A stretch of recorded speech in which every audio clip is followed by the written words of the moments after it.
ورباد نکړم د بادشاہ په بادشاہ ژوندونه ډېر مې خوښېږي په ولا د ملنګۍ ژوندونه ډېر مې خوښېږي په ولا د ملنګۍ ژوندونه.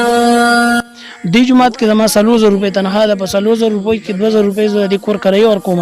دا 2000 روپۍ چې نه په دې کې 1000 روپۍ دکاندار ته وباسم، ځکه چې هغې نه کله سودا راوړم که ما باندې 15000 راوړي که 4000 یا که 2000 خو هغه 1000 روپۍ داسې شوي هم دي چې څو پېرې دکاندار له تلې م او سودا مې دکاندار نه کړې ده او یو پیره تلیم په بله پیره باندې چې دکاندار باندې انکار هم کړی چې یاره بس دی د ته به مله پیسې نه کم ځای نه راځي. ښکاري م هغې ته چې یاره دې 1000 روپۍ تنخواه پاتې کېږي دته بچت نه لکه دی به مونږ له په دې کې څه راکړي. مونږ ډېر زیات مشکلات دي د کور دکاندارانو طرف نه. تقریبا دې وخت کې زه تقریبا 24000 روپۍ به زه قرضدار یم چې 1,60,000 هغه شوي 24 دا شوي نو دا تقریبا 1,86,000 روپۍ تقریبا. او جی بالکل. بسم الله الرحمن الرحیم. شروع په نامه د رب ذوالجلال چې ډېر بخونکي مهربانه ذات دی. قدرمنو بلال وفا غریب فریاد پروګرام کې ټولو ملګرو ته هرکلی او په خیرالی وي.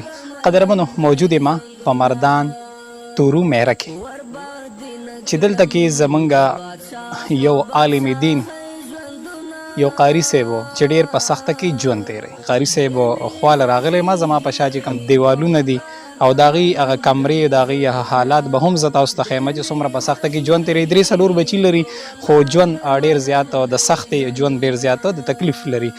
ان شاء الله الرحمن هغې سره به هم ستاسو ملاقات کوم، خبرې اترې به ورسره کوم، د هغې بچي به هم تاسو سره ملاوم او تاسو ته چې کومې دا نظارې ښکاري دا شاته کوم د دې دا کور ښکاري نو دا یو نظاره نه ده جي خو دا زموږ او ستاسو دپاره یو امتحان دی. الله پاک مونږ او تاسو ازماوئ چې د یو عالم دین داسې کور وي په داسې یو کور کې ژوند کوي نو الله پاک مونږ او تاسو هم دغه کوي چې کوي چې یو عالم دین سره زما د بندګانو زما د انسانانو رویه څنګه ده. هغه ماشومان هم دي او هغه قاري صاحب هم دی. قاري صاحب سره به هم ستاسو ملاقات کوم. قاري صاحب تاسو لږ تشریف راوړئ. قاري صاحب سره به هم انشاءالله ستاسو ملاقات کوم. د هغې واړه واړه بچي دي هغې سره به هم ستاسو ملاقات کوم. د دې کوم سخت ژوند دی د دې کوم هغه تکلیف دی کوم درد دی نو هغه به هم ستاسو مخې ته ږدم.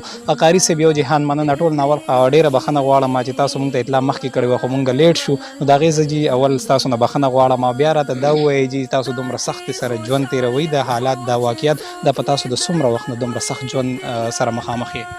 بسم الله الرحمن الرحیم. د ټول نه مخکې خو سلام کوم تاسو ته او بیا تاسو ته زه ډېر شکرګزار یم چې تاسو مونږ ته دونه قیمتي وخت راکړو او دلته کې رالې او چونکې زما تقریبا د 2010 نه پس چې نو زه خپله د علم دغه ته شعبې ته وتې یم درس نظامي علم مې په 2010 کې شروع کړی دی. 2010 نه مخکې د مدرسه کې هم نو کې ما د سکول هم تعلیم کول او ورسره د قرآن حفظ او بیا چې کله 2010 نه پس علم ته شوم نو بیا زمونږ ورونه والد صاحب دي هغوی هم کمزوري اوس حالات هم ګډوډ شو نو لکه زه هغوی چې زمینداره کوو یا داسې نور څه نو ما هغه شی نه شو کولی. زه خپل بیمار وم نو زه لاړم خپل په شوق باندې علم ته نو په هغې کې ما خپل چې څومره دغه شوی دی په خرچې اخراجات شوي دي هغه ټول ما خپل ځاني کړي دي یا مې مزدوري دیاړي کړې ده او یا چې نو هر څنګه طریقې سره ما دغه کړي خو خپله خرچه ما برداشت کړې په خپله ما پرونو باندې او پلار او نور مشرانو باندې ما چېرته د دې بوج نه یې راوستی نو وخت تېرېده کله هم پکې سبق پرېښی م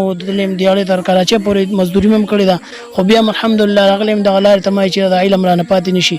بیا اخري دغه چې ما په دارالعلوم حقانیه کې دوره حدیث کړی دی هلته کې هم ډېر چې مشکلاتو سره په مخه وم نو هلته کې ما الحمدلله دوره وکړله او په هغې کې چې ما به چوټې ټایم کې ځان له داسې لږ څه روزګار کولو چې یاره زه خپل بچو له چې څه نفقه خرچه پیدا کړم او د کور اخراجات چې هغه پې برابر کړم. د فراغت نه پس بیا د دې کلي ملګري چې کوم دي نو دوی ما ته وینا وکړله چې یاره امامت دپاره بیا زه دلته کې رالم. ملګرو نه دا مطالبه مې وکړله چې یاره زما به کور ته ضرورت وي نو دوی وي چې یاره زمونږ جومات سره کور نشته او دا خلک چې دا ډېر غریب خلک دی نو دا څه اوس طاقت دوی نشي لرلی چې یاره یو کور جوړ کړي.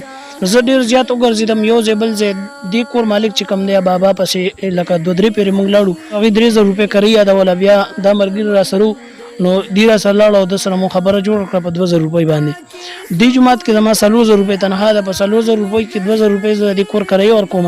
دا 2000 روپۍ چې په دې کې 1000 روپۍ دکاندار ته وباسم، ځکه چې هغې نه کله سودا راوړم که ما باندې 15000 راوړي که 4000 که 2000 خو هغه 1000 روپۍ زه میاشت. قاري صاحب یوه پوښتنه درنه کومه، دا راته ووایي چې په 1000 روپۍ باندې د 4-5 بچي او د کور والا مطلب د 6 کسان ګزران څنګه تېرولی شي؟ 1000 روپۍ خو ډېره زیاته مشکله ده. قرضدار یې پکې قاري صاحب څومره په دې کې مطلب دکاندار به هم دغه به هم څه ناڅه بل جوړېږي. ډېر دکانداران به داسې چې ته به قرضدار شي هغه به تا ته چې دی نو ډېر لنډ به راګرځي، هم بې عزتۍ پکې هم ډېر زیات سوال پیدا کېږي. نو هغې سره بیا څه کوئ په دې 1000 روپۍ کې؟ بالکل جی داسې شوي هم دي چې څو پېرې دکاندار له تلې م او سودا مې دکاندار نه کړې ده او یو پیره تلیم په بله پیره باندې چې دکاندار باندې انکار هم کړی چې یاره بس دی د ته به مله پیسې نه کم ځای نه راځي. خو ښکاري م هغې ته چې یاره دې 1000 روپۍ تنخواه پاتې کېږي دته بچت نو لکه دی به مونږ له په دې کې څه راکړي. بل بچو چې بیمار شي نو ډاکټر له به بوځي خامخا. دا بچي مې پرون دا وړوکی بیمار و، دا یو طبي نیسلی و 106 کې تبه چلېده، دا ماشوم و.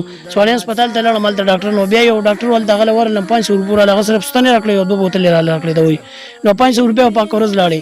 بله والده مې بیمار وي نو اکثر هغې په منډه ترله یو ځای ډاکټر له بوځه بل ځای ته. نو والده تاسو سره دلته پاتې کېږي؟ والده ما سره نور دا راته ووایي د ژوند مشکلات څومره دي، کومو سختو سره په دې ژوند کې مخامخ یې؟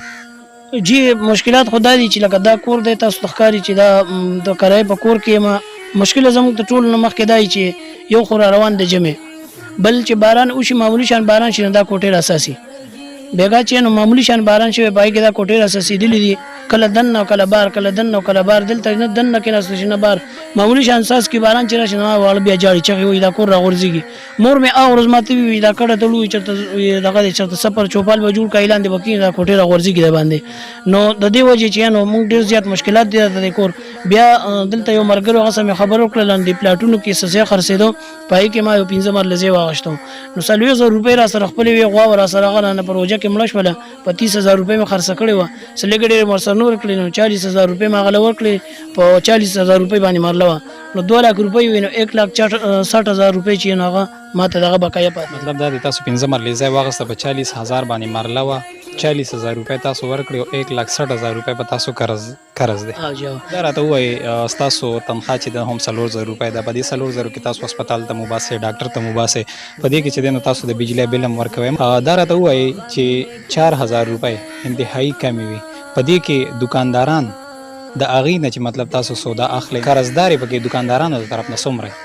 د دکاندارانو طرف نه تقریبا دی وخت کې زه تقریبا 26,000 روپۍ به زه قرضدار یم. 1,60,000 هغه شوي 26 دا شوي نو دا تقریبا 1,86,000 روپۍ تقریبا. او جی بالکل اجات بعض ټیم کې چې نو کپڑې وغواړي رانه پیزار رانه وغواړي نو چې ورېره مې ده او هغه یتیمه ده پلار یې وفات دی هغه ما سره دلته کې علم هغه داخلو باچا سي مدرسه کې کړل دنه فارغه ده اوس هغه درس نظامي چې نو هغه په خپل دلته کې ورکوي او دغه شان هغې ما سره دلته پاتې کېږي نو د هغې خرچم په ما باندې ده دغه شان بیا هغې سره وړوکی ورور دی بل د هغه خرچم په ما باندې ده ویش نو دا ټول بوج په ما مطلب دا دی چې ستاسو د فیملی مطلب تاسو خپله 6 ممبر یې د کور 15 بچي دي یو تاسو مطلب کور والا شو او تاسو شوي نو کسان تاسو شوي یو 2-3 د سره مطلب نورم پاتې کېږي او په دغه 4,000 روپۍ کې چې دی نو دغه تاسو دغه کوئ اټینډ کوئ که نه نو الله دې کړي چې انشاءالله د اواز ډېرو پښتنو ته ورسي او انشاءالله ضرور به سره کومک کوي. نو د قاري صاحب محترم مولانا صاحب خبرې تاسو اورېدې چې څومره سختو سره مخامخ 4,000 روپۍ جي